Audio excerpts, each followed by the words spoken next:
제가 미국 시민권자로 이렇게 선서하고 시민권자가 되었을 때 저는 한국 국적을 포기할 수밖에 없었습니다. 왜냐하면 이중 국적이 허락되지 않았기 때문입니다. 그런데 크리스찬들은요, 어차피 이중 국적을 가지고 살아가는 자들이라 해도 틀리지 않을 것 같습니다. 왜냐하면 우리는 천국 시민과 동시에 이 땅에 발붙이고 살고 있는 이 땅의 시민이기도 하기 때문에 그렇습니다. 바로 그러한 상황 속에서 로마에 있는 성도들에게 사도 바울이 이 로마서를 쓰면서 결단코 거룩하지 않는 아주 세속적인 로마 제국 안에서, 그것도 그 심장부 수도에서 크리스천으로, 성도로 살아간다는 것이 무슨 뜻인가? 그게 무슨 의미 있는가? 어쩌면 이 힘들고 어려운 상황일 수도 있어요. 크리스천으로 살아가는 게. 그런데도 불구하고 그 힘든 정치적인 상황 속에서 예수 그리스도를 믿는 자로 살아간다는 게 어떤 의미일까를 가르쳐 주는 것이 오늘 본문이라고 저는 생각합니다. 오늘 본문을 통해서 사도 바울은 크게 두 가지를 얘기하고 있습니다. 하나는 위정자들이, 권세 가진 자들이, 다스리는 자들이 어떻게 다스려야 하는가. 그리고 이것보다는 실은 더 구체적이고 이거 얘기하려고 하는데, 두 번째는 바로 그런 다스림을 받는 우리 성도가 이 위정자들에게, 정부에게, 이 나라에 어떻게 반응을 하며 살아가야 하는가, 이거에 대해서 아주 구체적으로 설명을 하고 있습니다. 첫 번째로 제가 이 설교를요, 구조를 확 바꿔버렸어요, 어젯밤에. 그래서 여러분이 나와 있는 질문의 순서를 따라가지 않으니까요, 좀 여기저기 이렇게 적어야 하는 거 여러분 염두에 두시고 따라오시면 좋겠습니다. 첫 번째로 정부는 그러면 어떻게 어떤 자세로 다스려야 하는가, 위정자들의 자세, 이건 나눔 문제 3번의 답인데요, 이렇게 얘기할 수 있어요. 3절부터 한번 읽어볼까요? 다스리는 자들은 선한 일에 대하여 두려움이 되지 않고 악한 일에 된다, 이렇게 얘기하고요. 조금 뛰어넘어가면서 그는, 이 위정자들은 하나님의 사역자가 되어 너희에게, 즉 이 크리스찬들에게 혹은 백성들에게 선을 베푸는 자니라. 그러나 네가 악을 행하거든 두려워하라. 그가 공연히 칼을 가지지 아니하였으니, 칼은 이 공권력이죠. 칼을 가지지 아니하였으니 곧 하나님의 사역자가 되어 악을 행하는 자에게 진노하심을 따라 보응하는 자니라. 자, 이것을 한마디로 이야기하면 이 위정자들은 어떤 자세로 다스려야 하는가? 백성의 유익을 위해서 그 공권력을 사용해야 합니다.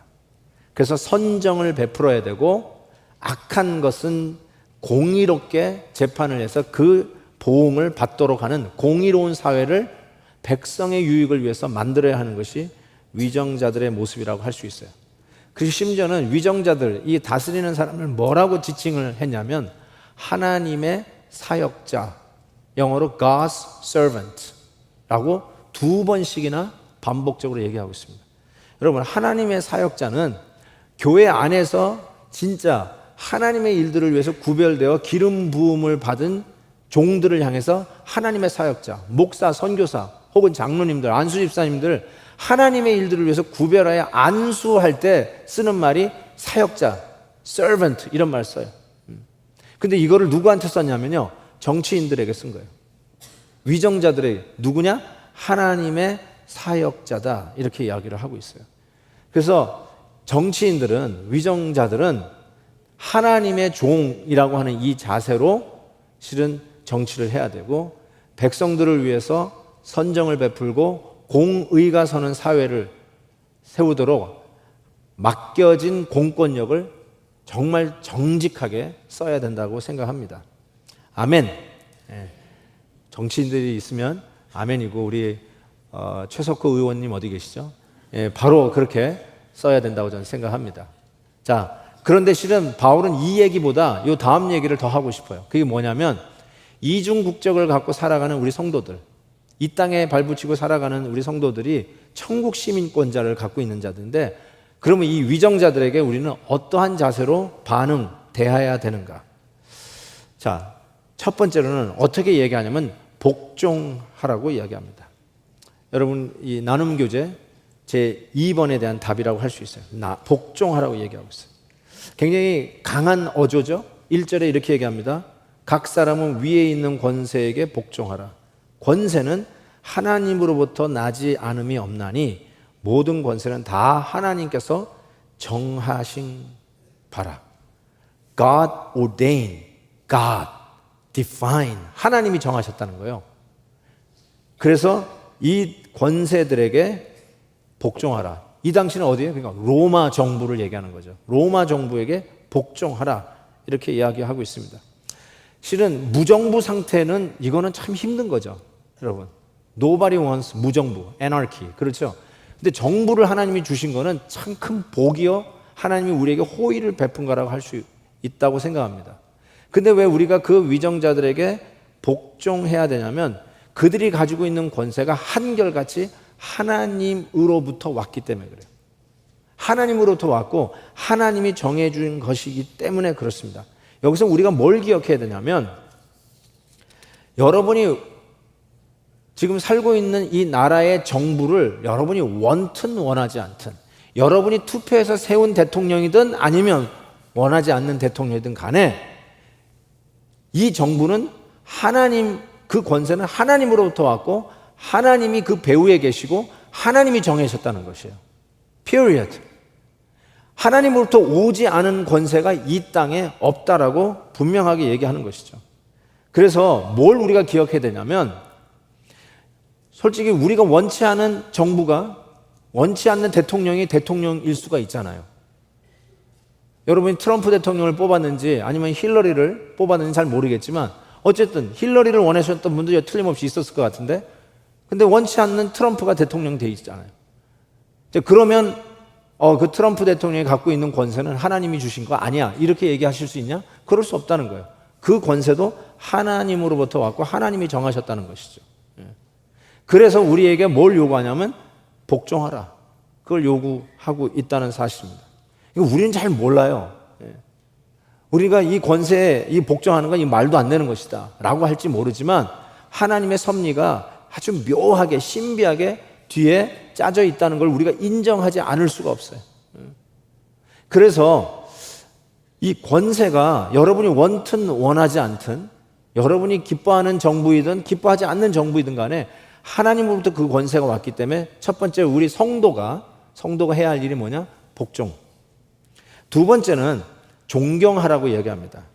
나눔교제 네 번째 질문의 두 번째 답이에요. 거기다 쓰시면 돼요. 존경하라고 그랬어요. 아까도 얘기한 것처럼 이 위정자를 뭐라고 썼냐면 하나님의 사역자, God's servant라고 썼어요.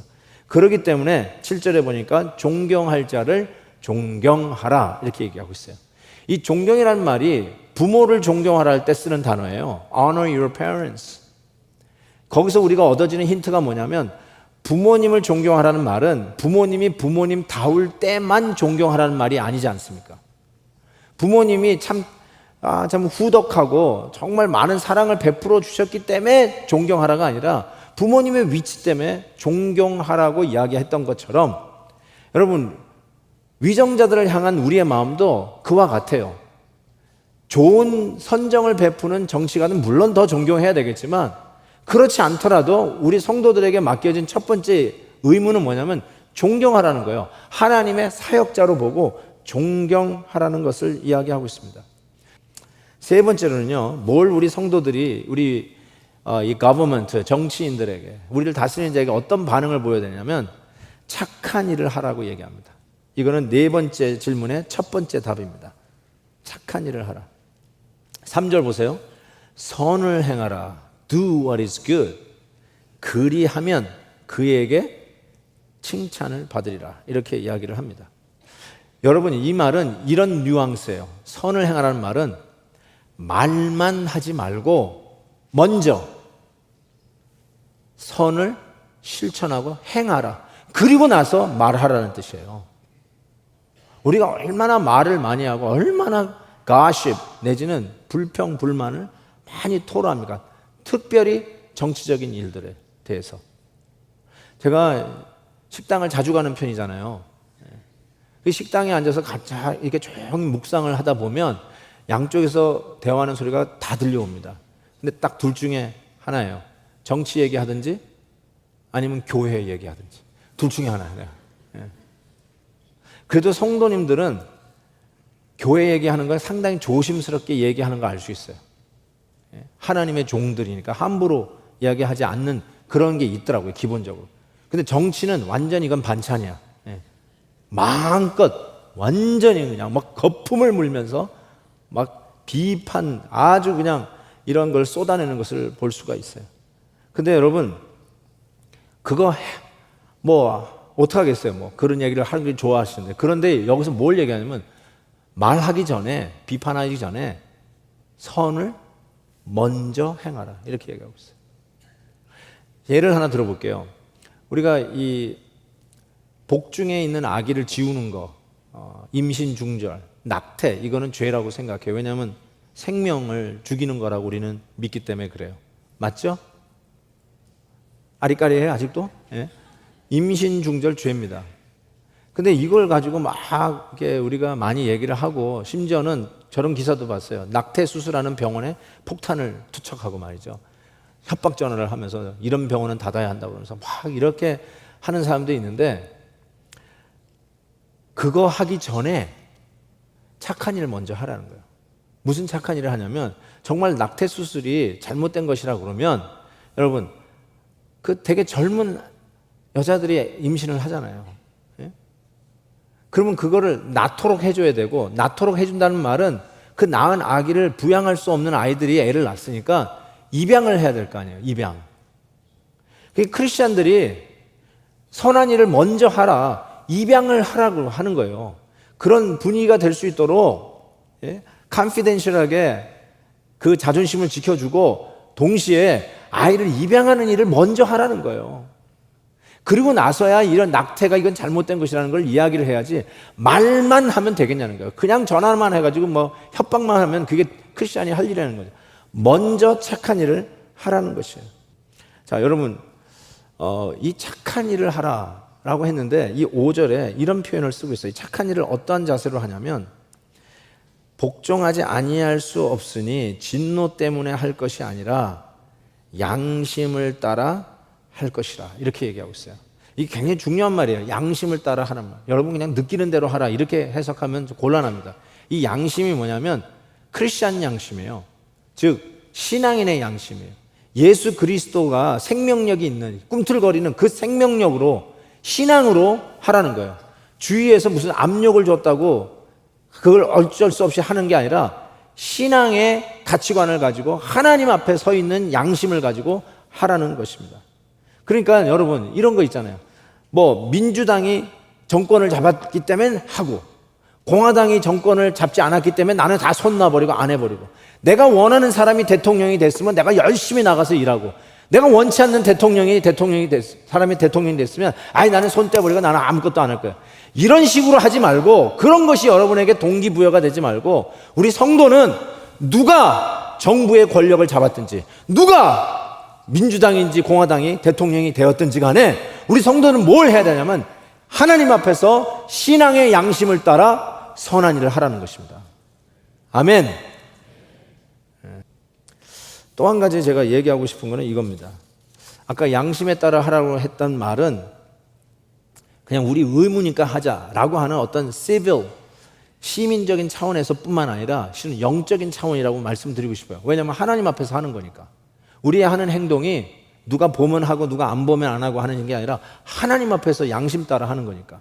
그래서 이건 영적인 일이에요. 그렇기 때문에 우리가 위정자들을 향해서 해야 할 의무 중에 하나가 그들을 위해서 기도해야 됩니다. 기도하라. 그래서 디모데전서 2장에 보면 내가 첫째로 권하노니 모든 사람을 위하여 간구와 기도와 도고와 감사를 하되 임금들과 높은 지위에 있는 모든 사람을 위하여 하라, 이렇게 얘기하고 있어요.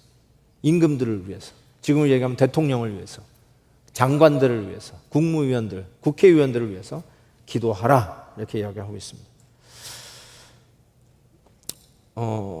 우리가 신앙에서 병든 신앙, 치우친 신앙이 기복신앙이라고 이미 너무 많이 들어서 알아요. 그렇죠?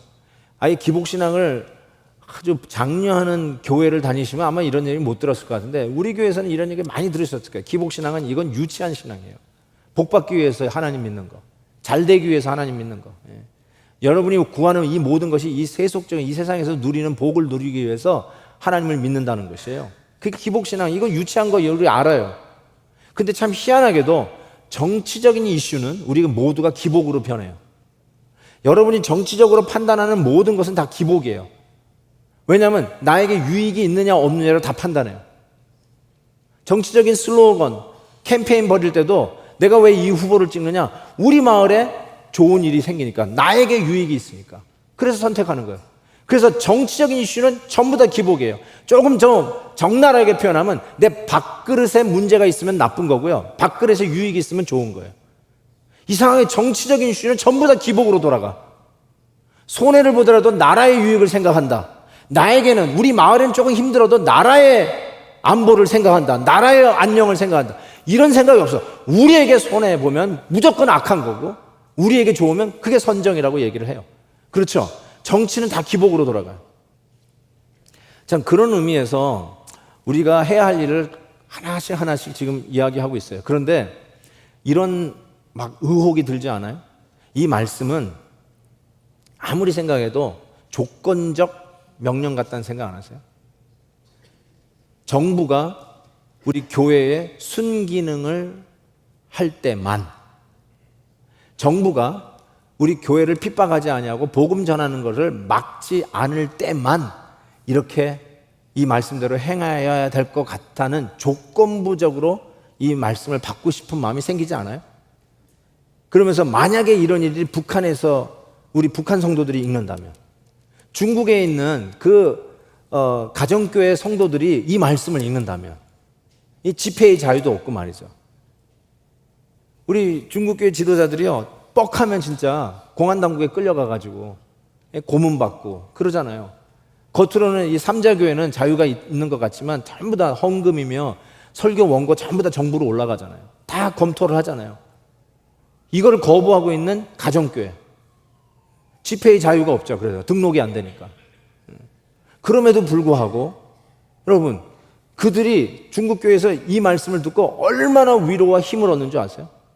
오히려 우리는 이게 민주주의 자유국가에서 읽는 우리들은 계속 비판만 해. 이건 아닐까? 이건 말도 안 돼. 이런 상황이면 안 될 거야. 우리는 수많은 가정을 계속 이야기하면서 이래서는 안 될 거고 이래서는 이러면 안 될 거야 하면서 이 말씀이 우리에게 주려고 하는 그 force, 말씀이 우리에게 요구하는 그 강도를 자꾸 희석시키고 삭감시키려고 하는 의도들이 우리에게 있지 않나라는 생각을 해봐요. 정말 그런가요? 제가 아까 왜 이 로마서가 쓰여진 당시의 상황을 그렇게 얘기했을까요? 순기능을 할 때 이 말씀이 로마서가 로마에 있는 교인들에게 써여졌다고요? 아니요. 순기능이긴요, 역기능이죠. 예수 믿는다는 것을 고백하는 순간 추방을 당할 수 있는 그런 위기 속에 있었지 않습니까? 그 상황 속에서 쓴 거라니까요. 심지어는 로마 대화재는 겪지 않은 상황에서 쓴 거니까 자꾸 그냥 이거를 그냥 완화시키려고 하고, 순기능이었을 때, 로마 제국이 기독교의 순기능이었을 때, 솔직히 순기능은 국교화했던 300년 이후에나 일어난 일이에요. 이 로마서 쓴 300년 이후에나. 이때는 역기능이었다고 저는 생각해요. 심지어는 베드로는 로마 네로 황제가 완전히 이제는 포악해졌을 때 그 로마 대화재도 경험한 베드로가 베드로 전서를 이렇게 썼어요. 이렇게 썼어요. 잘 보세요. 포악한 로마 제국을 경험한 베드로가 이렇게 썼어요. 인간의 모든 제도를 주를 위하여 순종하되, 혹은 위에 있는 왕이나, 네로 황제예요 이게 직접적으로, 위에 있는 왕이나 혹은 그가 악행하는 자를 징벌하고 선행하는 자를 포상하기 위하여 보낸 총독에게 하라, 이렇게 얘기하고 있어요. 그래서 여러분, 저는 바울이 20년, 30년 후에 로마서를 썼다 할지라도 저는 오늘 로마서 13장 내용을 바꾸지 않았을 거라고 확신합니다. 그래서 오늘도 이 강단에서 담대하게 외칩니다. 그럼에도 불구하고 이 질문이 여러분에게 있을 거라고 생각하고, 실은 나에게 들었던 말씀이에요. 나에게 자꾸 이 질문이 나오니까 저도 할 수 없이 여기 답을 하고 넘어가려고 합니다. 무슨 질문이냐면, 그렇다면 우리 위에 권세로 하나님이 주셨다고 하는 이 권세를 가진 자들이 하나님의 법, 법에 어긋난 것을 우리에게 요구하고 하나님이 원치 않는 일을 우리에게 명령할 때 그럼 우리는 어떻게 해야 하는가? 여기에 대한 답을 드립니다. 신앙의 양심에 따라 희생을 각오하고, 이게 언더라인을 쳐야 돼요. 희생을 각오. 왜냐하면 성도는 어차피 핍박을 당하도록 되어 있는 존재니까. 베드로가 그랬어요. 이 세상에서 불시험 당할 때 이상한 일 당한 것처럼 이상히 여기지 말라고 그랬어요. 성도들과 불이익 당하고 손해보고 핍박당하는 것은 당연한 거예요.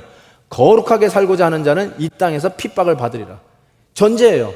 넓은 길이 아니라 좁은 길을 가도록 요구받은 게 성도예요. 그래서 우리가 하는 결정이 당연히 손해를 보는 것이 있다 하는 것은 어쩌면 당연한 거예요. 그래서 신앙의 양심 따라 희생을 각오하고 손해보는 것을 각오하고 하나님이 주신 말씀대로 순종해야 합니다. 아멘. 겁나죠? 그래서 아멘이 안 나오는 거죠?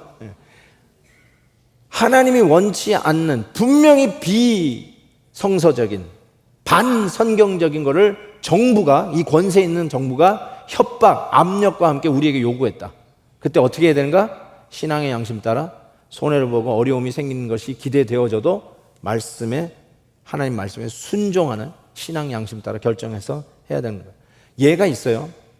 로마 모세가 태어났을 즈음에 이집트 바로가 히브리 산파에게 명령했어요. 남자가 낳으면 죽여라, 딸이 낳으면 살려라 그랬어요.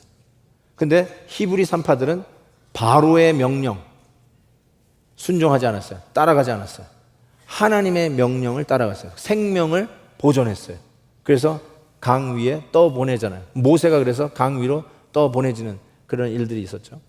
또 바벨론의 느부갓네살 왕 때 여러분이 다 알다시피 금신상을 지어놓고 절하라고 그랬어요.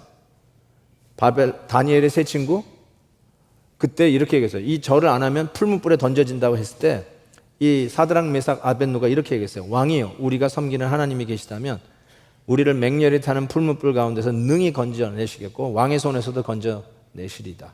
그렇게 하지 아니하실지라도 왕이요, 우리가 왕의 신들을 섬기지도 아니하고 왕이 세우신 금신상에 절하지도 아니할 줄을 아옵소서. 확실하게 했죠. 풀문불에 던져 죽는 거예요. 죽는 거 알면서도 하나님의 명령 쫓아가겠다는 거예요. 바벨론의 왕 임금 얘기 안 듣겠다는 거죠.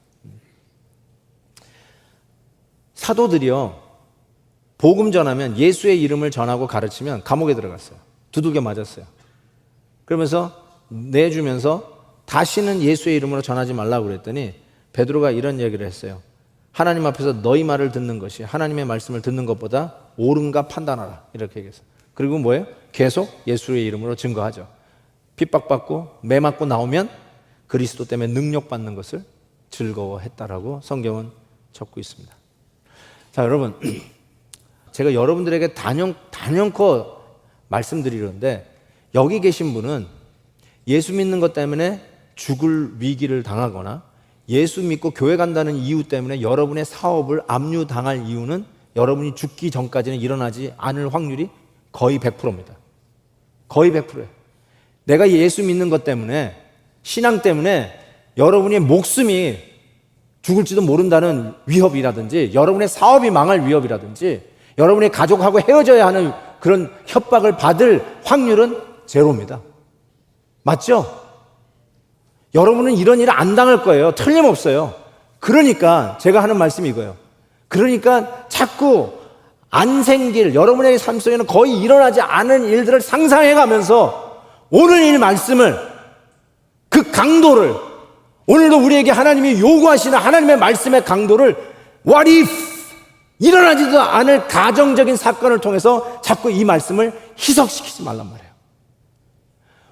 로마 제국 당시에 그 나라가 역기능을 할 때에 바울이 그 성도들에게 전해졌던 말씀이에요. 복종하라, 존경하라, 선한 일을 먼저 하라, 그리고 그 위정자를 위해서 기도해라. 이게 어떤 정부가 권세를 잡았든지, 여러분이 원하는 정당이 권세를 잡았든지 안 잡았든지 간에, 여러분이 미국에 살든지 아니면 아직도 대한민국 여권을 가지고 이 땅에서 영주권자로 살고 있든지 간에 문재인 정부가 지금 우리 대한민국 정권을 잡고 있는데 문재인을 여러분이 응원을 했든지 아니면 싫어했든지 간에 It doesn't matter. 전혀 상관없어요. 성도로서 해야 할 일이 뭐냐? 지금 이 일을 그대로 요구하고 있다는 사실. 이걸 붙들고 여러분이 씨름하셔야 돼요. 예. 내가 원치 않는 사람이 대통령이 됐으니까 난 이런 거 다 안 할 거야. 이렇게 내보내는 거는 성도가 할 일이 아니라는 거예요. 오늘 하나님이 주신 말씀 생각해 보세요. 나는 어떤 분이 이런 얘기 했어요. 우리는 진짜 지지도 복이 없는 민족이래요. 무슨 소린가 그랬더니 대통령, 좋은 대통령 한번 뽑아봐야 되는데 한 번도 좋은 대통령이 뽑혀본 적이 없다는 거예요.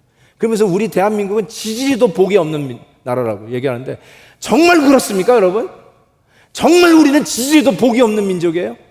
원하는 대통령 한 번도 세워보지 못하고 그래서 우리나라는 정말 복을 못 받는 민족으로 지금까지 이렇게 살고 있는 거라고 여러분 생각하십니까? 그래서 평생 나라 욕만 하고 평생 나라 흠만 잡고 앉아서 얘기하면 그냥 정치 욕이나 험담이나 하다가 평생 그렇게 살다가 나라 욕하고 우리는 저주받은 백성이라고 하면서 그러다가 죽으실 건가요? 그게 우리 크리스천들이 해야 할 일이에요? 로마 제국 밑에 식민지로 살고 있었던 성도들에게, 그것도 로마 제국의 수도 심장부 로마에 있던 성도들에게 요구한 말씀이에요. 여러분, 저는 이렇게 믿습니다. 누가 정부의 권한을 잡고 있든지 누가 대통령이 됐든지 간에 이 나라의 주권은 하나님이 갖고 계십니다. 네.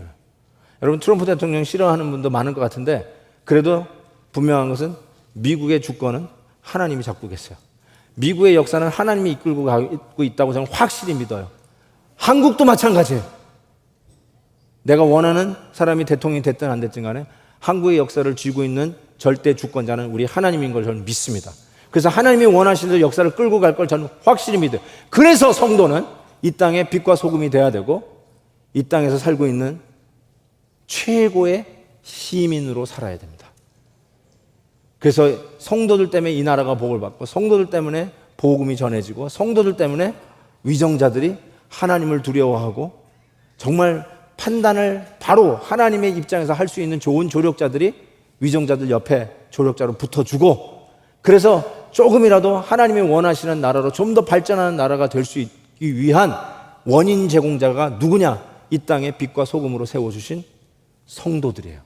성도들이 그래서 예수 안에 사는 것이 무엇이며 하늘의 시민권자로 사는 것이 무슨 의미이며 세속주의고 반기독교적인 사회가 되더라도 오늘 우리가 어떻게 믿음을 지키며 살아가야 할 것인가 정확하게 매뉴스크립트를 오늘 본문을 통해서 주셨다고 믿습니다.